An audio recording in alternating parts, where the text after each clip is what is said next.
Hey, welcome back. I did a quick look into Grab recently and many of you were interested, so I decided to take a deeper one. This is basically the Uber of Southeast Asia with operations in all the key markets in the region. They provide a classic food delivery, ride-hailing and mobility services, but what sets them apart are the financial services. On top of what Uber does, this company also provides banking, payments, loans and so on, making them an excellent way to get exposure to the region's potential. As a tourist in these countries, it's almost impossible not to at least have the option of interacting with Grab. What's very impressive is how much this company was able to grow, especially, as I'll show you later, in a not very favorable environment. In not even 4 years, this company more than 5x'd the revenue, significantly improved the net income and cash flow, and is now becoming profitable. This actually seems to be a common trend for many recent IPOs, with the stocks trading at 70, 80, 90% what they were during the IPO when everyone was hyping them. Now, when these companies show what they can produce, money starts coming into the company and the growth and expectations become reasonable, there might be an opportunity. I'm actually sure that there have been some disconnections in valuation in many cases, including Grab. I mean, look at them basically, quadrupling the business since early 2022 and the stock remaining literally flat, and only now it begins to show. This is one example out of many others that we've seen in the series where I look into stocks you recommend. It doesn't mean that it was a fair value back then, and that's important to keep in mind, but it shows a lot about the market's expectations. Imagine you bought during the IPO, it crashes 80% and the company doubles the revenue twice and nothing happens. This is why you should be very careful how much you are willing to pay, and especially in this case, who you listen to. People knew nothing about the company's potential other than the not even $500 million revenue it was making, but they were willing to pay over 40-50 billion for it. To get an idea, Uber, a company who back then was making around 10-15 billion, was valued at like 120 billion. It wasn't cheap back then, but people really paid 10 times more for Grab's revenue than they were paying for Uber's. How much growth did the market expect, especially since quintupling the revenue wasn't even enough to bring it back to half that level? Paying 100x the revenue of an unknown company is simply Katie Wood and IPO pump and dump behavior. It's different now, but always think for yourself. The cash flow can be a bit misleading because of the growing banking business. They adjust it and we can see them making around 75 million in the first 9 months of the year, but 137 million in Q3. It's uncertain, but on this revenue they could probably make like 200 to 500 million per year. But as I said before, who do you compare this with?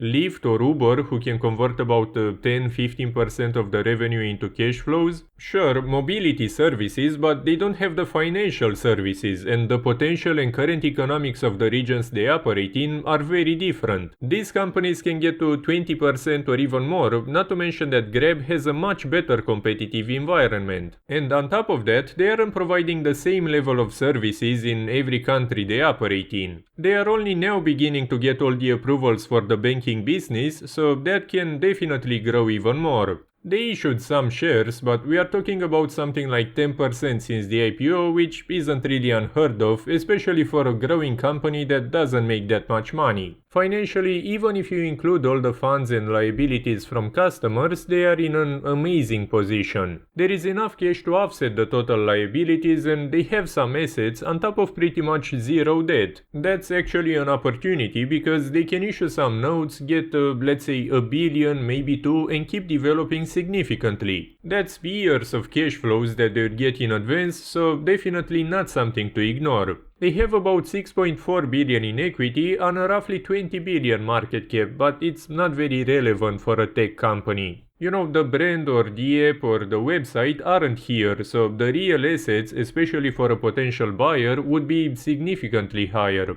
An advantage I mentioned in the quick review is that in the region this is by far the leader. If in the US you get an Uber, in Singapore or Thailand for example you get a Grab, and this company has been supported by the local governments in some cases. So even if it's a tiny company compared to Uber, this is huge in the SEA region. Each region usually has its local leader, and Uber either being the number 1 or 2, with them being the global number 1. But if you want specific exposure similar to these countries, their development, tourism and so on, you have options like Didi, Grab, Lyft, which is also interesting. There is also huge potential from tourism recovering relatively soon. This has been significantly affected by the pandemic and it's not even now fully recovered. It can easily double or triple from 1-2 years ago, so the impact on Grab can be very good. That also means that all the growth this company achieved recently has been in an environment that's like half what it normally is. Add this plus the long-term potential of the region and we can see this becoming a multi-bagger in maybe not even a decade. Plus, this isn't just a mobility app like Uber. Thanks to the financial services, they offer prime exposure to the economy. Now let's see a valuation. I'm going to assume some growth in every scenario because for a company like this to not grow given the environment, it's realistically almost impossible, and if they don't, that's very likely a crash. In a bad scenario, let's say they grow the revenue at 8% per year, which is very low for them. In half a decade, if they convert 10% of that into cash flows, that's around 407 million per year. Have the price to cash flow ratio at 15 to represent the market's disappointment, but also some room to improve, and that's a market cap of 6.1 billion. That's a price of 1.52, so a very significant crash even from the level from a year ago and very similar to the company's bottom.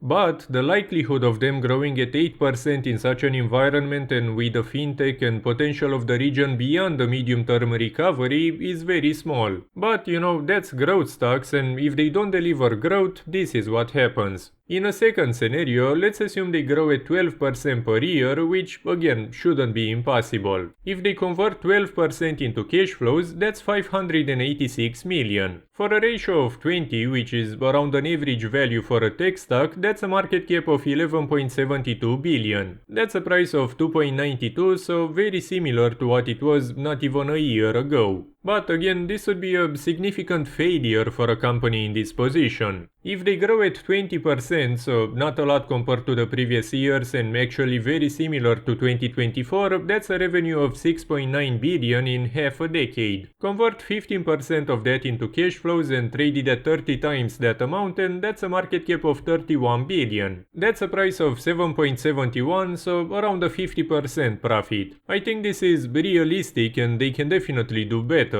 Again, they quintupled the business in a terrible environment for travel. So in an even better environment with a compound annual growth rate of 25%, that's about 8.45 billion in revenue. Convert again 15% of that into cash flow and have the market traded at 35 times that much, and you get a market cap of 44.38 billion. That's a price of 11.04, meaning more than a 2x. However, if you bought not even half a year ago, this could be almost a 4x. So I'd say for me, if I could get them around the second scenario, so roughly 3, maybe 3.5, I might open a position. I didn't know much about them until a few months ago, otherwise I think I would have bought a bit. But at the current prices, I think something like Lyft, the number 2 in the US, could be a more attractive option. Again, this is just a matter of price in the current environment. Based on the business and especially medium plus long-term potential, I'd prefer Grab, but not at the current price. Overall, I like the company and I think it definitely has a lot of potential. Very good financial health, can get some debt to develop, could make good money and can grow a lot more. Again, this growth came at a time where the tourism in SEA, meaning the key thing for this company, fell significantly. I'm not really a fan of the price though, but growth stocks aren't really my cup of tea, so I may be underestimating it. This company could realistically multiply again, especially since they don't provide all services everywhere equally, so even from that there is potential to grow.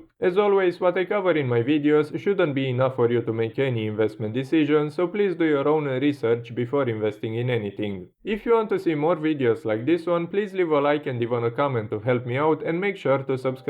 Thank you for watching and I'll see you next time.